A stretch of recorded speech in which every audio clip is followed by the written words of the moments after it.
Google does it again, and it's Monday, and it's the Beck Scrum, and I've just come out of a premium face-to-face with Federico, where we were putting down user stories for Phoenix One. Brent's joined us, and that was fun. What else happened?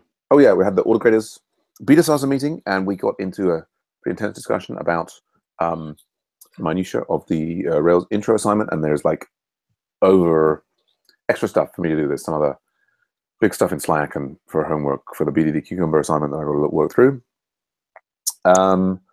And yeah, that's it. It's been admin for the rest of the day. I might be speaking to Armando later on. That's about the size of things. How are things going with you, Michael? Good. So Mary and I worked more on persisting user votes and async vote over the weekend. And there's a pull request in right now on this repo. Oh yeah. And there's also a pull request Marion did to get Redis working on Travis so that the tests don't fail all the time. Wonderful. Which I think that particular pull request can actually be pulled in like right away. I've merged it. Okay. So as in like just like you said, pulled right away, and I pressed the button. So yeah, hopefully that will we could do with all of the other pull requests being updated to those. I guess if I go and click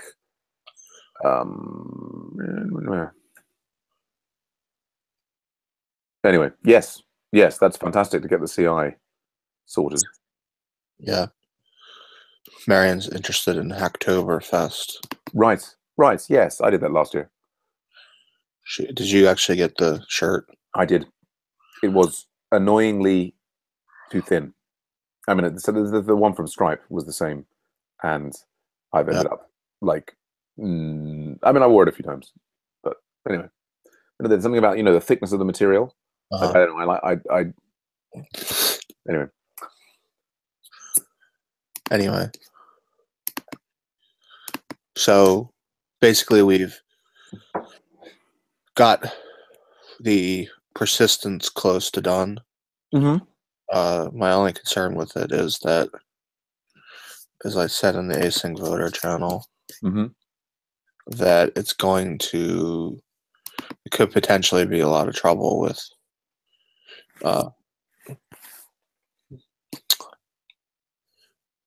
with it in terms of, because Redis is trying to be like an in-memory thing. It like prunes keys or whatever. Right. Presumably the oldest one. Also, like a time to live for the keys. I think is like fairly long.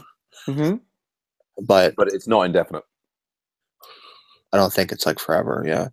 But presumably, as we add more, as votes go on and there's more and more keys and more data building up, sure, stuff's going to get pruned. Yeah. Although I guess in the short term, you can take, like if we get to the point where we're feeding weekly data from that into, the prediction algorithms, then you'll be taking a dump each week of the Redis database, right? Yeah, but where am I going to store it? We can provide storage if it's. I mean, it's not going to get that big that fast, is it? It's just text. Right. I mean, but also just like if my hard drive dies or something, we don't want to. Oh yeah. No. I mean, data. Yeah. No, I mean, it's clearly, for persisting the data, the Redis is not ideal. I mean, I'm excited in the first instance about just this change has the knock-on effect of avoiding votes in the same channel from spamming each other. So there's a huge win there. There's like an explicit users have encountered unfortunate behavior, which is fixed by this. And so this, like, we've got a quick fix for that allows you to take some more data. But there's clearly a question then about, okay, what's the better longer term approach? Like, I mean, and ultimately, I think we don't want. I mean, I would love to continue that process that we've got of moving towards automation. So it's not a question of taking dumps from things and then having to manually start a process to spit out some things. Like, we would like to have a pipeline, and it just ran, automatically without needing people to remember to do things. Yeah. Yeah. I mean, it's possible to do like a cron job or something where it runs every week. Yeah. Well, I mean, Heroku Scheduler has, things, and This is on Azure. Yeah. yeah, we can set up. Yeah, so easily done. Yeah. Well, though, I mean, fantastic work. So I think, yeah. Well, There's like one, like I'll clean that pull request up, I guess. And oh, will you? Okay, I was going to say, yeah. So okay, yeah. Well, I've merged in the I'll pull the Redis change. Yeah, I merged the Redis change. I was sort of assuming that it would then encourage me to. I mean, I'll show my screen. Assuming that I'd merged the Redis change into staging, that it would then offer for this to be updated to staging. No, But I guess no. It's coming from no. Maybe the Redis change was merged into master. Was it? Oh, I don't know. I'm just going to look. No, staging. But so I don't think it like automatically. I guess it own. Well, maybe it's we don't have this set to do squash and merge yet, or I didn't do squash and merge. So I guess that would mean now, in order to get this to pass, we would need to explicitly merge staging into it. Yeah, let me do that right now.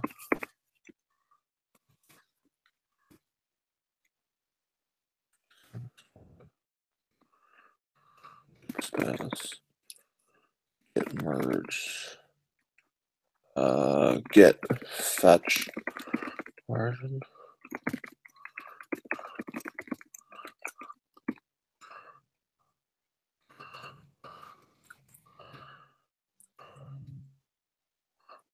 Okay, we're doing that.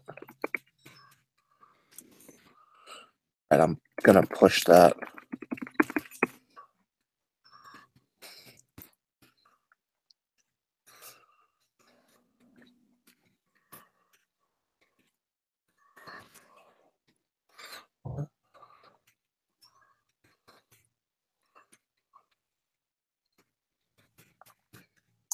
Right, and so I guess you've also got it doing all of the timestamp stuff as well, so that so in principle you can extract all the information about who is voting when. Why is it behind? You want to share your screen? Let me do this.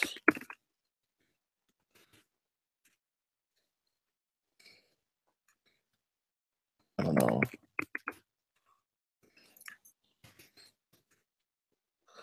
Yeah, I just pushed it. Cool. All right, yeah, so that's building.